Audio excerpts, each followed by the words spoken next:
आके बाल पकड़े के तलवार दिखाई दी। इसलिए उसके बाल पकड़ के भगवान ने चारों कोनों में उसको खींचा है, घसीटा है। और जब इसकी पत्नी आई है रोना धोना सुन करके, इसके सर को अपने जांग पे रख के रो रही हैं कि तुमने उनका तिरस्कार किया जो सबके पुरस्कार के रूप में सबका भरण पोषण करते हैं। गलती तुम्हारी थी, तुम बहुत अभिमानी थे। खैर, जैसे औरतें रोती हैं उस तरह इसकी पत्नियां भी, दो पत्नियां हैं इसकी, अस्थि और प्राप्ति, दोनों रोई हैं। भगवान ने इनका दाह संस्कार करवाया है कंस का। इसके 8 भाई और भी युद्ध करने के लिए आए, उनको भी मारा है। और ये दाह संस्कार करवा करके और फिर भगवान आए वसुदेव देवकी के पास। जब दोबारा नारद जी ने आकर के उनको बताया कि कृष्ण ही वो है, तो इधर तो उसने चतुराई से काम लिया, लेकिन इन दोनों को फिर से कैद में डाल दिया था। भगवान ने जाकर के उनको छुड़ाया है, उनकी स्तुति की है, उनसे माफी मांगी है कि हम अभागे हैं जो आपको सुख नहीं दे पाए, आपको बाल लीलाओं का सुख नहीं दे पाए। और उनको स्नान करके नए वस्त्र धारण करके करा के, और उग्रसेन जो इनके नाना जी हैं उनको वहां का राजा बनाया है। जब हमने आपको यदु का प्रसंग सुनाया था, ययाति का, तो ये यदु के बेटे हैं। मतलब यदु से चला यदुवंश, यदु से चला यदुवंश, और ये यदुवंशी हैं। तो जब यदु ने अपना यौवन इनको देने को मना कर दिया था ययाति को, तो ययाति ने यदु को यानी अपने बड़े बेटे को शाप दे दिया था कि तुम या तुम्हारे वंश में आगे कोई राजगद्दी पर बैठेगा, किसी को राजगद्दी पर बैठने का अधिकार नहीं होगा।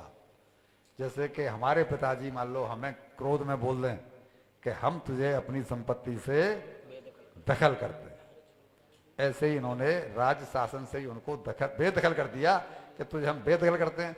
तो ये वहां भी राजा नहीं है, द्वारका में भी द्वारकाधीश तो कहलाते हैं, लेकिन वहां भी राजा तो उग्रसेनी है।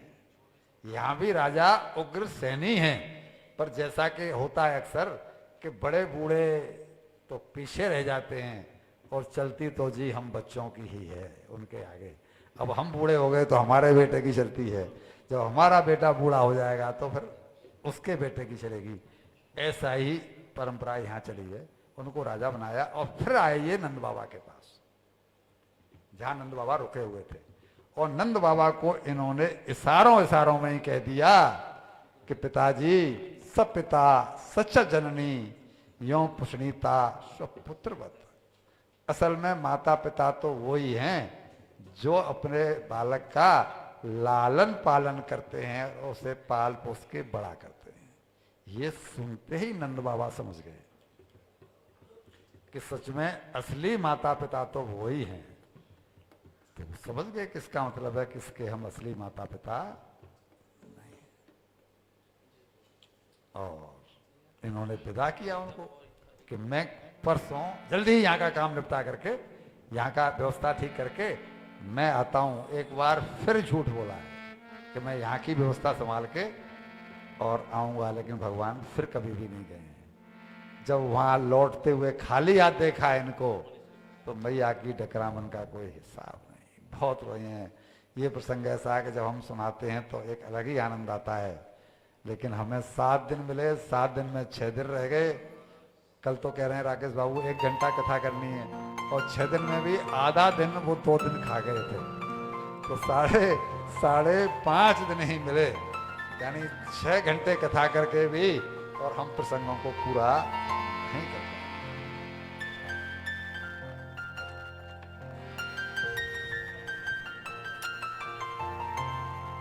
उग्रसेन जी ने इनको वहां भिजवाया उज्जैनी, और वहां इन्होंने शिक्षा ग्रहण की है। और वहीं इनका परिचय हुआ है सुदामा जी से। सुदामा जी से मित्रता वहीं पर हुई है। 64 दिनों में इन्होंने 64 विद्याएं प्राप्त की और 16 कलाओं की भी विद्या और उनसे सीख ली है और सीख करके ये वापस आ गए हैं। अब आप प्रवेश करते हैं उद्धव जी वाले और गोपी वाले प्रसंग में। क्षमा चाहेंगे, जल्दी जल्दी प्रसंगों को पूरा करना पड़ रहा है। हमें हमारी छोटी बहन ललिता जी की भी भावना का ख्याल करना है और अंत में फिर वो भी करना है रुक्मिणी विवाह।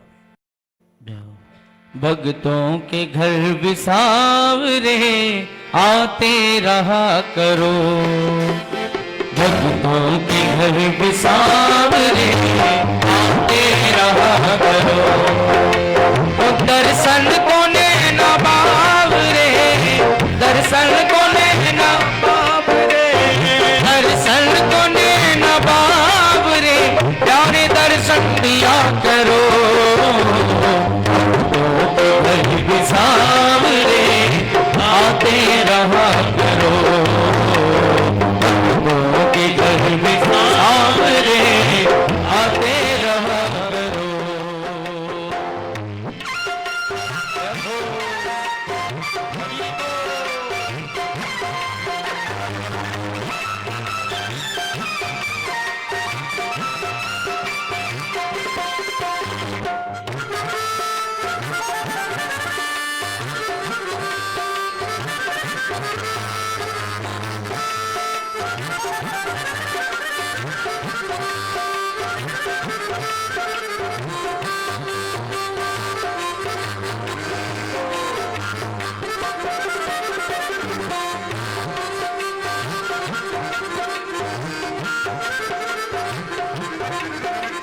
सूरत सलोनी आपकी आंखों में बस गई, सूरत सलोनी आपकी आंखों में बस गई। ऐसी झलक मिली मुझे दीवाना कर गई, ऐसी झलक मिली मुझे दीवाना कर गई।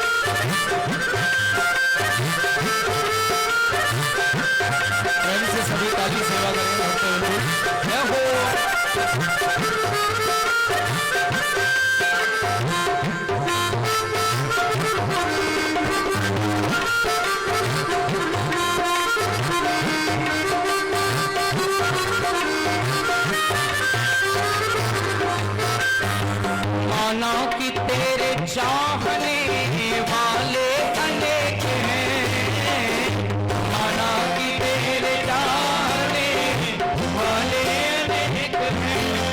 ये प्यारे माना कि तेरे चाहने वाले अनेक हैं, माना कि तेरे चाहने वाले अनेक हैं। पर उन पागलों की भीड़ में हम भी तो एक हैं, उन पागलों की भीड़ में हम भी तो एक हैं।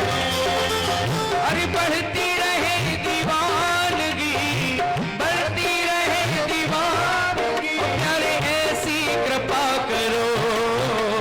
भक्तों के घर में सावरे आते रहा करो, भक्तों के घर में सावरे आते रहा करो। हर दर्शन को देना बावरे, दर्शन को देना बावरे, प्यारे दर्शन दिया करो। भक्तों के घर में सावरे आते रहा करो।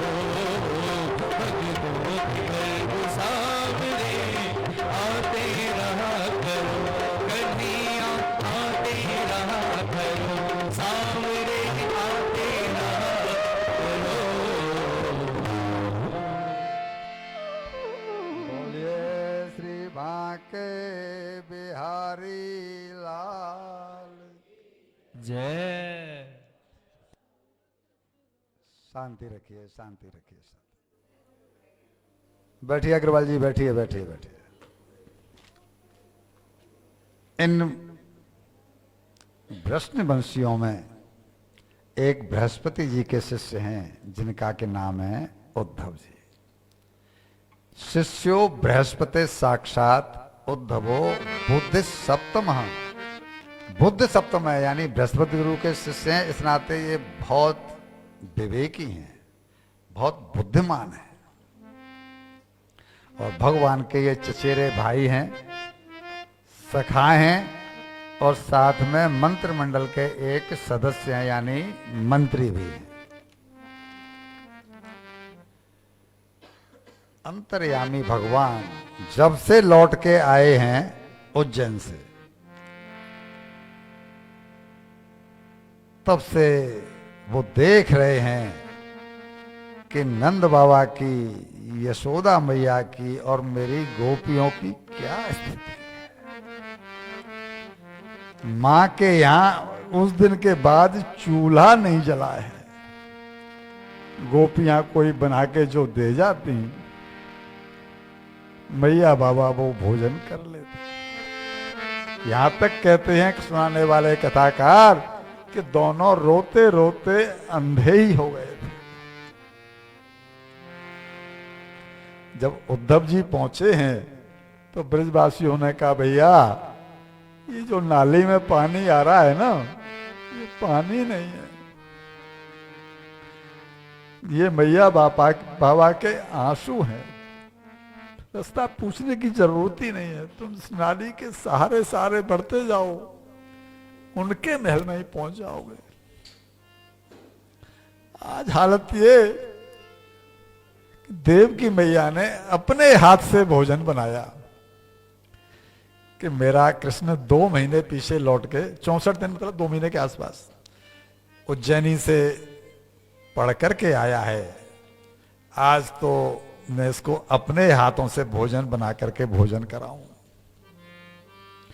इधर याद में स्थिति ये हो गई कि थाली तो सामने आई, भोजन परस दिया गया, लेकिन ठाकुर भोजन का गिलास मुंह तक लेकर जाते और मैया की याद आ जाती, गोपियों की याद आ जाती और भोजन अंदर कौर जा ही नहीं रहा है मुख में। आंखों से आंसू बहने लगे।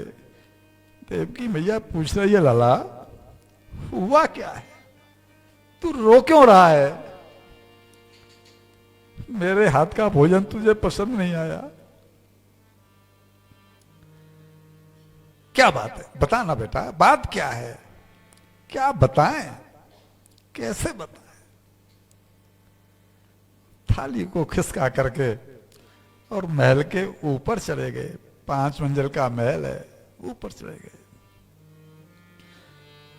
आंसू बहा रहे हैं वृंदावन की तरफ देखकर, क्योंकि वहां पर गोपियां, ग्वाले, बाबा और मैया आंसू बहा रहे हैं। यथा माम प्रबद्धन्ते तांस थयो भजाम्य। भगवान ने तो गीता में कहा ही है, मुझे जो जिस भाव से बसता है मैं भी उसको उसी भाव से बसता हूं। कैसे? संजोग से थोड़ी देर में ही उद्धव जी आए और पूछा देवकी मैया से, मां कृष्ण कहाँ है और तुम उदास क्यों बैठी हो? ये भोजन की थाली सजी हुई क्यों रखी है? पूरा प्रसंग सुनाया, बताया उद्धव पता नहीं क्या हुआ है, कृष्ण मेरे हाथ के भोजन को बहुत स्वाद से नहीं खाता, रोता। आज तो उसने रोया भी और थाली खिसका के ऊपर की तरफ चला गया। पीछे पीछे उद्धव गए। भगवान की दृष्टि है वृंदावन की तरफ। सीढ़ियां चढ़ के गए तो भगवान की पीठ है उद्धव जी की तरफ। देखा तो सिसकियां लेकर के कृष्ण रो रहे हैं। थोड़ी बहुत देर देखा कि माहौल क्या है, बात क्या है। उनकी दृष्टि में कृष्ण ब्रह्म में है। क्या है? परमात्मा है। कृष्ण इस समय एक ग्वाले की भूमिका में है। मां ग्वाल वाले जो है ना, उनके पास मन चला गया है। जब बहुत देर तक कृष्ण ने टकटकी उधर से नहीं हटाई, अश्रु बंद नहीं हुए, तो पीछे से जाकर के पीठ पर हाथ रखा। कृष्ण क्यों रो रहे हो, क्या बात है, तुम भोजन नहीं किया आज, क्या बात है? तो उद्धव क्या बताऊं, मेरी गोपियां बहुत दुखी हैं, मेरे मैया बाबा अंधे हो गए रोते रोते मेरी याद में, मुझे उनकी याद आती है। उद्धव मोह ब्रज बिसरत नाही, मैं ब्रज को भुला नहीं पा रहा हूं उद्धव। मोहे ब्रज बिसरत नाही, मोहे ब्रज बिसरत नाही,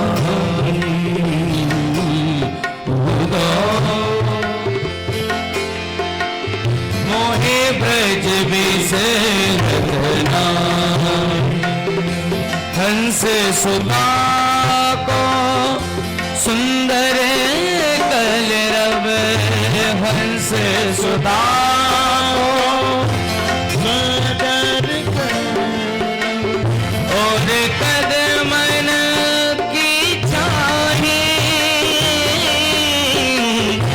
और कदमन की छाही, तू मोहे ब्रज बिसरत नाही,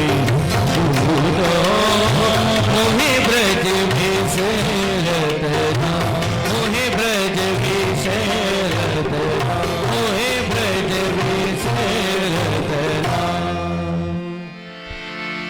तब जी आश्चर्य के साथ बोले कृष्ण, तुम्हें क्या हो गया, तुम ब्रह्म हो, तुम जानते हो वो गांव की गंवारें जो गोबर थापती रहती हैं, जंगल में भटकती रहती है, तुम उनके लिए रो रहे हो? जीव तो तुम्हारे बहुत हैं, ब्रह्म हो, ये तुम्हें रोता हुआ शोभा नहीं देता। तुम जो रो रहे हो ना, ये तुम्हें शोभा नहीं देता। कह रहे हैं कृष्ण, उद्धव मेरो मन गिरवी पड़ो, किसके पास? श्यामा जी के पास। मेरो मन गिरवी पड़ो श्यामा जी के पास, और प्रेम ब्याज इतनी बढ़ गई, प्रेम ब्याज इतनी बढ़ गई कि अब छूटन की नहीं आस। कैसे इस ऋण से मुक्त होऊंगा? ब्याज दिन पर दिन बढ़ती जा रही है। फिर उद्धव ने वही बात कही कि नहीं, ये तुम्हें शोभा नहीं देता। वो गंवारन वो क्या जाने, वो आपको एक ग्वाला जान करके प्रेम करती हैं, और वो आपको एक ग्वाले के रूप में स्मरण कर रही होंगी, इसलिए तुम्हें उनका स्मरण हो रहा है। उद्धव क्यों नहीं जानते? क्यों अभी हमने आपको सुनाया कि ये तो बृहस्पति जी के शिष्य हैं, ये तो ज्ञानी हैं, वेदांती हैं। ये प्रेम की भाषा को क्या समझे भाई? प्रेम की भाषा की, प्रेम की तो रीत ही अलग है। बोल पड़े उद्धव, आंसू उनको भेद कोई प्रेमी ही जाने है, तू नहीं जान पाएगा। मेरे आंसुओं का भेद कोई प्रेमी ही जाने है। तो चैलेंज कर बैठे उद्धव, चैलेंज कर बैठे। अरे मैं उनको जाके बता देता हूं, वो तुम्हें ग्वाला समझ रही हैं, एक पुरुष समझ रही हैं, तुम ब्रह्म हो, उनको पता नहीं। मैं जाके उनको बता देता हूं कि उनका कोई माई बाप नहीं होता, कोई प्रेमी, उनका कोई किसी से लगाव नहीं होता। तुम्हारे ब्रह्म स्वरूप का उन्हें ज्ञान कराता हूं। क्यों? वेदांती हैं, ज्ञान का घमंड है।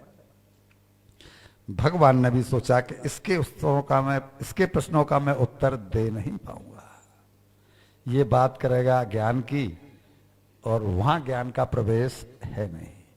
इस समय मैं जिस भूमिका में हूं ये उसको समझ नहीं रहा और मुझे ही चैलेंज कर रहा है कि मैं जा करके उनको ज्ञान की पोथियां पढ़ा करके आता हूं। सोचा कि ठीक है, तुम चले जाओ और जा करके तुम कहते हो कि उन्हें सिखा के समझा के आ जाओगे, तो ठीक है भाई। अगर वो रोना बंद कर देंगे ना, वो रोना बंद कर देंगे, तो फिर मुझे काहे को रोना पड़ेगा। मैं तो यथा माम प्रपद्यन्ते तांस्थैव भजाम्यहम् के कारण मजबूर हूं। और एक हिदायत दे दी कि तुम जाकर के उन्हें मेरे ब्रह्म स्वरूप का ज्ञान करा के आना। कहीं ऐसा नहीं हो जाए कि तुम उनसे उल्टा प्रेम का पाठ पढ़ करके आ जाओ। उल्टा प्रेम का पाठ मत पढ़ के आना, उनको ज्ञान का पाठ पढ़ा करके आ जाना।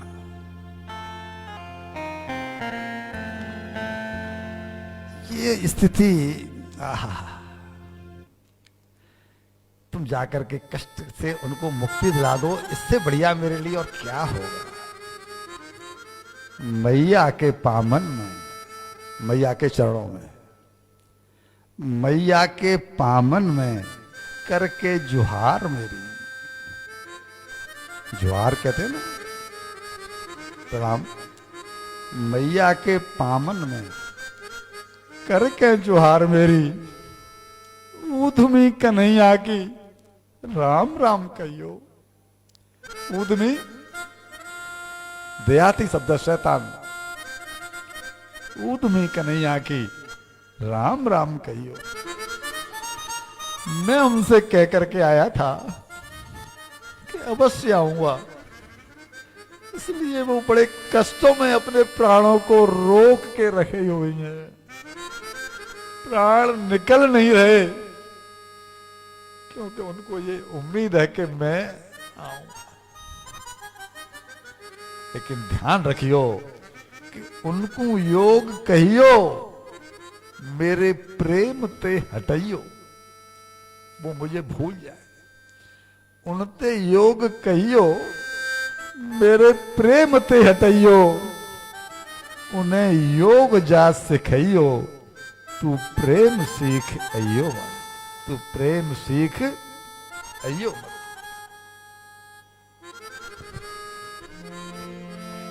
उद्धव जी दूसरे दिन चले हैं और उद्धव जी शाम को तब पहुंचे हैं जब थोड़ा थोड़ा धुंधला हो गया, मतलब अंधेरा छा गया।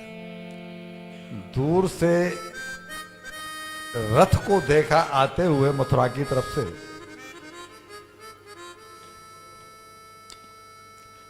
यहां ये भी लिखा हुआ है कि उद्धव भगवान कृष्ण से स्वरूप के मामले में बिल्कुल भी अलग नहीं, वैसा ही सांवला स्वरूप है।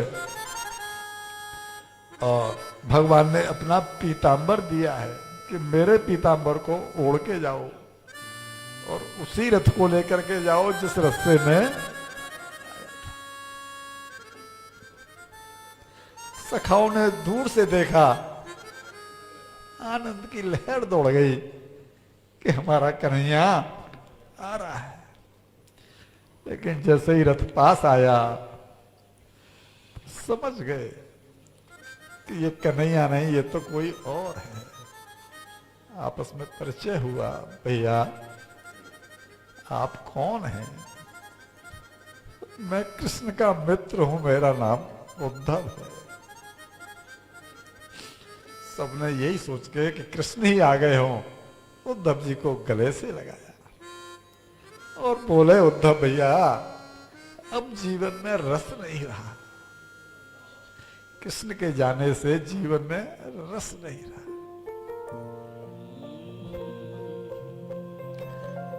अब तो दर्श दिखा दे नटखट, क्यों दुविधा में डाला, बड़ी देर भई नंदलाला, तेरी राह तके ब्रजवाला।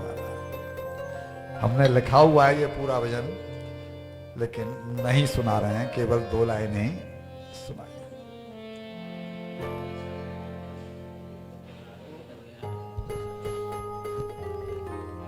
ये तो प्रेम की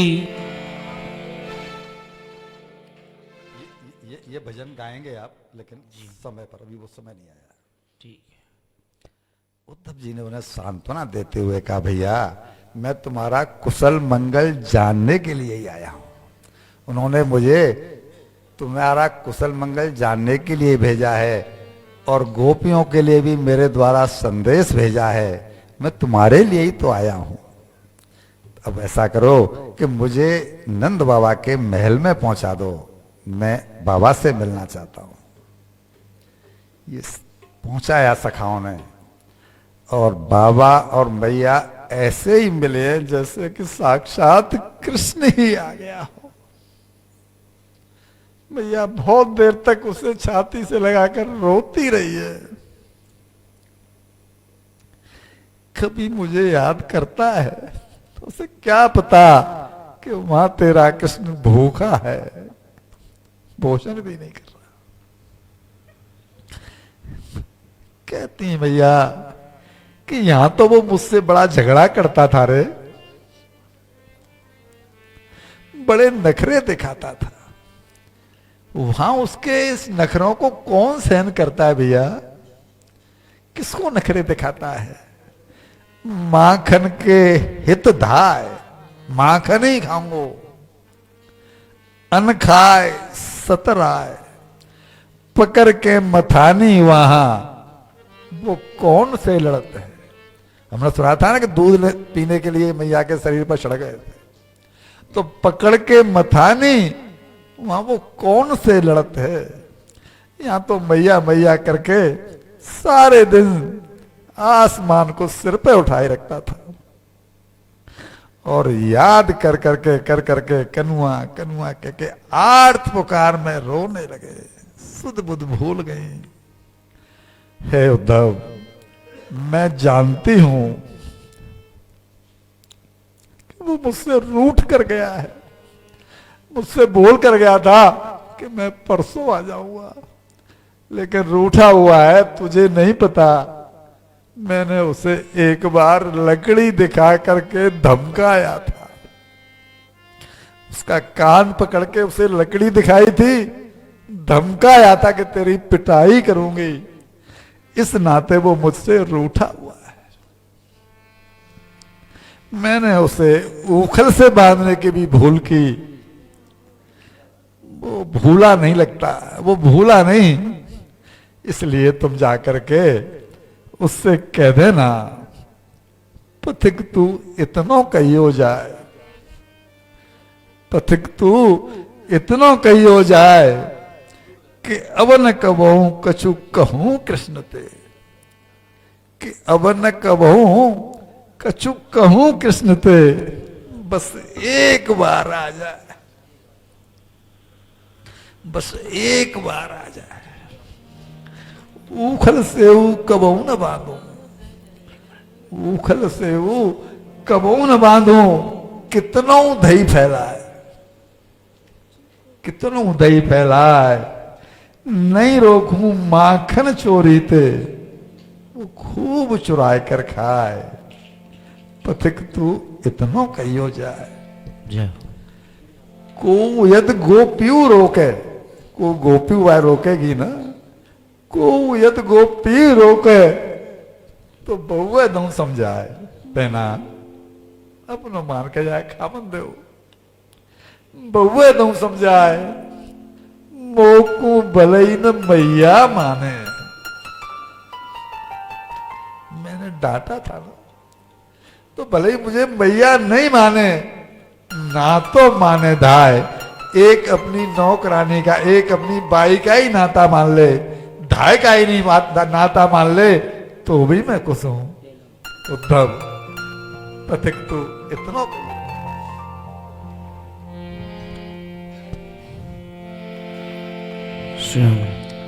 उद्धव को यह देखकर इतना आश्चर्य हुआ कि प्रेम की सीमा ऐसी हो सकती है, इतना प्रेम कि इनके मुंह से बोल निकलता नहीं, उससे पहले आंसू आ जाते हैं। अधिकता के कारण ये केवल कनुआ कनुआ कन्हैया कन्हैया कहती चली जा रही हैं। इनकी चित्त की स्थिति क्या है? वो तो कभी जानना नहीं, उसने तो कभी प्रेम देखा नहीं, प्रेम होता क्या है। वो प्रेमियों के बीच में कभी रहा ही नहीं, तो वो क्या जाने प्रेम होता है। और भैया जी, संसार का प्रेम तो राग होता है, लेकिन यही प्रेम जब ईश्वर से हो जाता है तो वो अनुराग कहलाता है, वो राग। नहीं चित्र लिखा न चरित्र सुना, वाह, वो सुंदर श्याम को जाने ही क्या, जिसने कभी प्रेम किया ही नहीं, वो प्रेम किया हो को जानेगा क्या। जिस बंदर ने इमली ना चखी, वो स्वाद सुधा पहचानेगा क्या। जिसने कभी प्रेम किया ही नहीं, जिसने कभी प्रेम किया ही नहीं, वो प्रेम किया हो को जानेगा क्या। वो प्रेम किया हो को जानेगा क्या। सोचा कि मैं अपने बाण चलाऊं, ये तो रोती रहेगी मैया। मैया के भावों से नहीं लग रहा कि इसका रोना रुकेगा। बोले मैया, तुम कृष्ण को अपना लाला मान रही हो, तो बोली तो लाला ही तो है, कृष्ण मेरा लाला ही तो है। नहीं भैया, वो तुम्हारा लाला नहीं है। तब बोलो, वो तो ब्रह्म है, वो तो परमात्मा है, वो तो पृथ्वी का भार उतारने के लिए और यहां मनुष्य रूप में प्रकट हुआ है। आप उनसे बालक के समान प्रेम मत करो। क्यों? न माता न पिता तस्य, न भार्या न सुता दया। उनकी कोई माता नहीं होती, कोई पिता नहीं होता, कोई पत्नी नहीं होती, कोई पुत्र नहीं, कोई पुत्री नहीं, वो तो ब्रह्म है। मैया सुनते ही बिलख पड़ी। फिर मैं कौन थी? मैंने अपना दूध किसे पिलाया था? अगर उसकी कोई मैया नहीं होती तो मैंने किसको दूध पिलाया था? तुम कहते हो कि मां रो मत, तुम क्या जानो प्रेम क्या होता है। तरसते नैन मेरों को कृष्ण इकरार दे जाओ। तरसते नैन मेरों को कृष्ण इकरार दे जाओ। कैसे समझाऊं उद्धव को, कैसे समझाऊं उद्धव को, कोई उपचार दे जाओ। कहां तुम जा बसे हो, यूं हमें अनजान कहकर कृष्ण। कहां तुम जा बसे हो, यूं हमें अनजान कहकर कृष्ण। आंचल में लूं फिर से छुपा, एक बार आ जाओ, एक बार आ जाओ। तरस कब से रही है देखने लाला तुझे आंखें। तरस कब से रही हैं देखने लाला तुझे आंखें। कृष्ण आकर तुम्हें उद्धव को कुछ उत्तर तो दे जाओ। इसको मैं कैसे बताऊं? ये जो मुझसे बार बार कह रहा है, इसको उत्तर तुम ही आकर कह दो। इन्होंने कभी प्रेम की परिभाषा सीखी ही नहीं, इन्होंने कभी किसी से प्रेम किया ही नहीं, ये क्या जाने। और तब तक तो सारे ब्रज में हल्ला हो गया कि कोई मित्र आया है कृष्ण का। गोपियों के बारे में उन्होंने कह दिया था कि मैं गोपियों के लिए भी संदेश लेकर के आया हूं। तो गोपियों को भी लगा कि हम सुनना तो चाहेंगे ना कि हमारे लिए क्या संदेश भेजा है।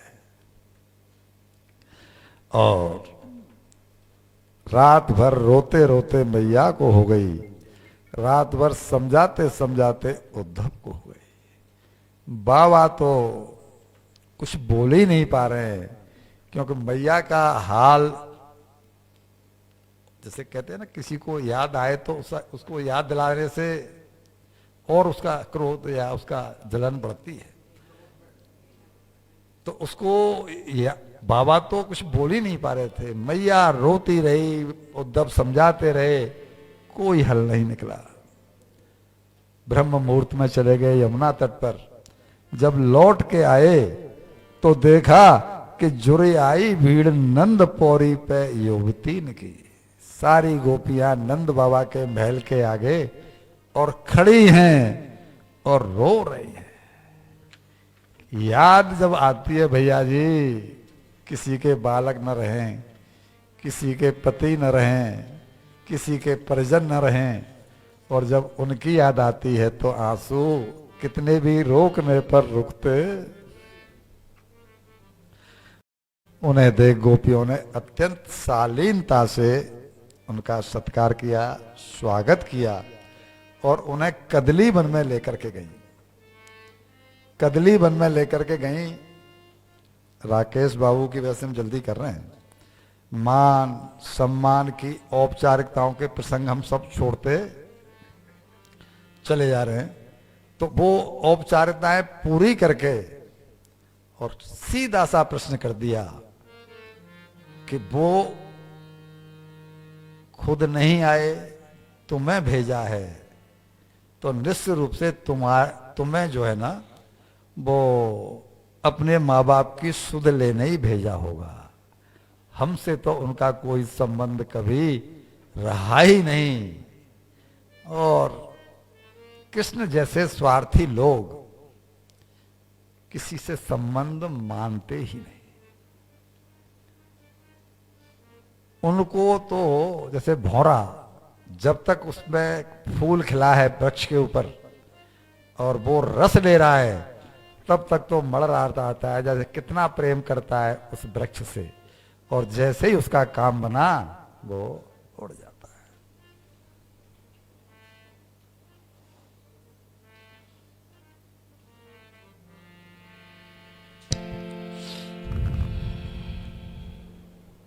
हमने जिनके लिए अपने पति छोड़ दिए, अपने पुत्र छोड़ दिए, समाज की लोक लाज त्याग दी, उनके बारे में उन्होंने कुछ भी नहीं सोचा। जाते समय ये विचार नहीं किया कि मेरी इन सखियों का क्या होगा। उद्धव, तुम हमें ये तो बता दो कि हमारी गलती क्या थी। हमने उनसे केवल प्रेम किया, कभी कोई चाह तो उनसे की नहीं। उनसे हमारी गलती क्या थी? काश वे समझ सकते प्रेम के सच्चे उसूलों का।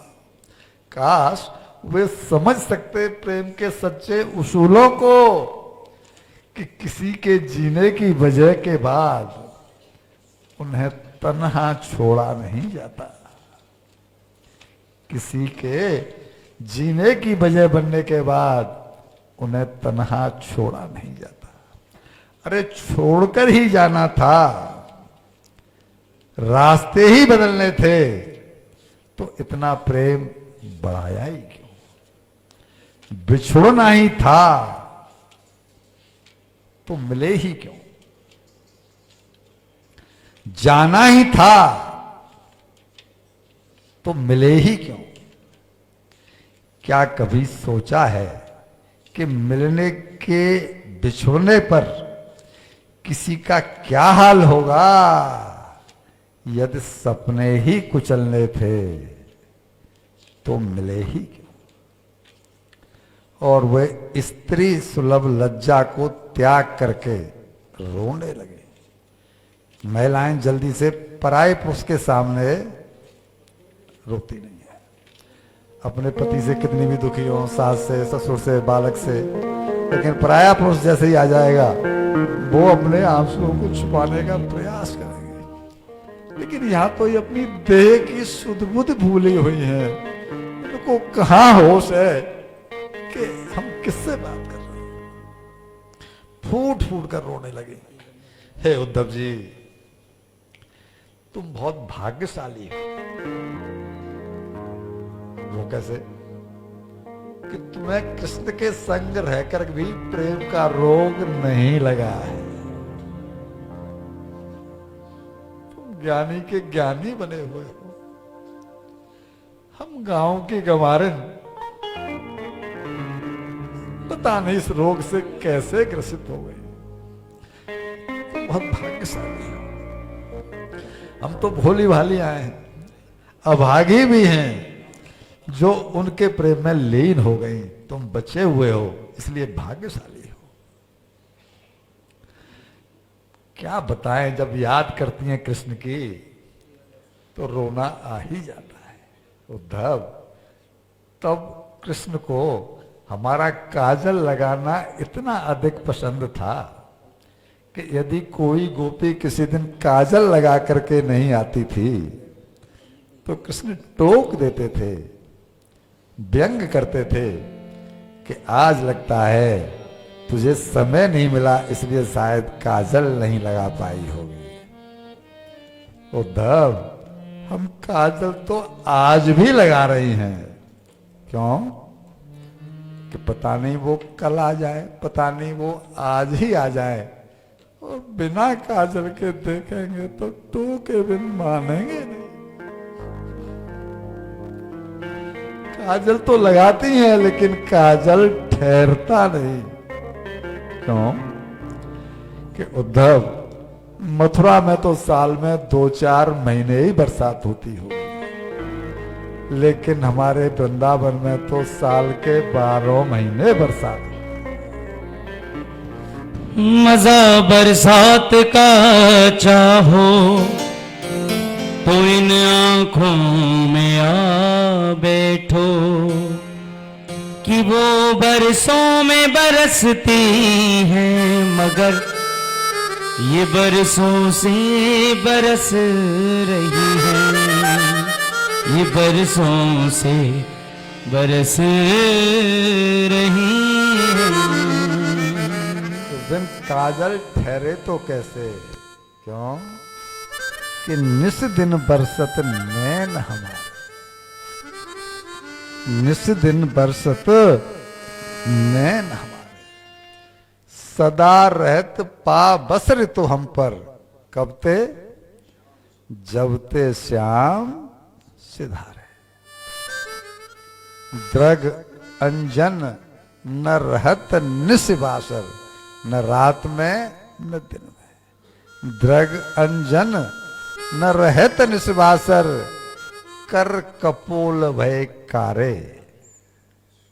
काजल भय भय के हमारे कपोलों को और काला कर देता है। कर कपोल भय कारे, हम गोपिल को यही परेखो, वे गोकुल काहे बिहारे, वे गोकुल काहे बिसारे। वो क्यों बिसर गए इस गोकुल को? हमको परेखा यही है कि हमें हमारी गलती पता ही नहीं पड़ रही है कि हमसे भूल हो ही कहां पर है। भैया जी एक कड़वी बात कहते हैं, कृष्ण कथा रोने को ही कही जाती है और रोने को ही सुनी जाती है। यदि कृष्ण कथा में कृष्ण की याद करके हृदय द्रवीभूत नहीं हुआ तो क्या तो कथा कही गई और क्या कथा सुनी गई। फिर तो जीवन की व्यथा ही कही गई और जीवन की व्यथा ही सुनी गई। क्यों? ये अश्रु क्या है? ये अश्रु क्यों आते हैं? हमने बताया कि जब हम संतान के लिए, पोते पोतियों के लिए, धन के लिए रोते हैं वो राग होता है। जब भगवान के लिए होते हैं तो ये अश्रु अनुराग हो जाते हैं, तब वो आंसू कहलाते हैं। और इनके लिए रोने को ये प्रेमाश्रु कहलाते हैं। भगवत रस उन्माद हैं अश्रु। 6 लाइन सुनाऊंगा। भगवत रस उन्माद हैं अश्रु, भगवत रस स्पर्श हैं अश्रु। जो आंसू बहा रहा है या बहा रही है वो किसकी याद में? जिसकी याद में उसका स्पर्श का सुख ले रही है या ले रहा है। भगवत रस स्पर्श है अश्रु, भगवत रस आह्लाद है अश्रु, भगवत प्रेम प्रसाद है अश्रु, भगवत विरह की पूंजी अश्रु, धन है ये धन। भगवत विरह की पूंजी अश्रु, भगवत रस की चाबी अश्रु। ये ताले क्यों नहीं खुल रहे कि आंखें गीली अभी तक हुई नहीं। भगवत रस की चाबी अश्रु, भगवत विरह के लक्षण अश्रु। अगर ये आंखें बरस रही है तो मानो कि हमारे जीवन में, हमारे अंतर हृदय में अंकुर फूट गया है। भगवत विरह के लक्षण अश्रु, भगवत प्रेम उपहार है अश्रु। भगवान का प्रेम है, ये उपहार है। भगवत प्रेम उपहार है अश्रु। ये निर्मल हृदय के भाव है अश्रु। भक्ति वेदना घाव है अश्रु। प्रामाणिकता से अगर कोई भक्त होगा और हृदय में वेदना होगी तो फफोले वहां पर पड़े हुए होंगे ही होंगे। केवल याद करने मात्र से अश्रु बहने लगते हैं, जैसे कि मैया के बह रहे। निर्मल हृदय के भाव हैं अश्रु, भक्ति वेदना घाव है अश्रु, भगवत विरह का ताप है अश्रु, बिरहणी के संताप है अश्रु, भगवत रस उन्माद है अश्रु। भैया जी, हंसने को तो व्यथा होती है, संसारी चर्चाएं होती हैं। हम लोग आज इतने व्यथित हैं, फिर भी हमको अपने पूर्व कर्मों को याद करके शर्म नहीं आ रही है। क्यों? पूर्व जन्म में अगर सत्कर्म बने होते तो इस जन्म में भगवान की याद जरूर आ रही होती। कोई सत्कर्म ऐसे बने ही नहीं कि ईश्वर याद आ जाए। वो सब याद आ रहे हैं जो सब छूट जाने वाला है, और जो संग में रहने वाला है हम चाहकर भी उसको हटा नहीं सकते। उसी के पास जाना होगा, उसकी हमें बिल्कुल याद नहीं आती।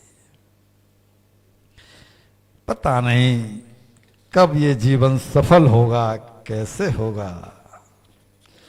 आज बेमतलब की हो गई है जिंदगी। किसी से पूछो क्या इसका प्रयोजन है, कोई जवाब नहीं दे पाता। ये धन क्यों कमा रहा है, पता नहीं। 80 साल का हो गया, क्या कर रहा है, बोला कुछ नहीं। क्यों कर रहा है, पता नहीं। क्या कर रहा है, क्यों कर रहा है, पता नहीं। क्या कर रहा है, पता नहीं। इससे क्या मिलना है, जवाब होता है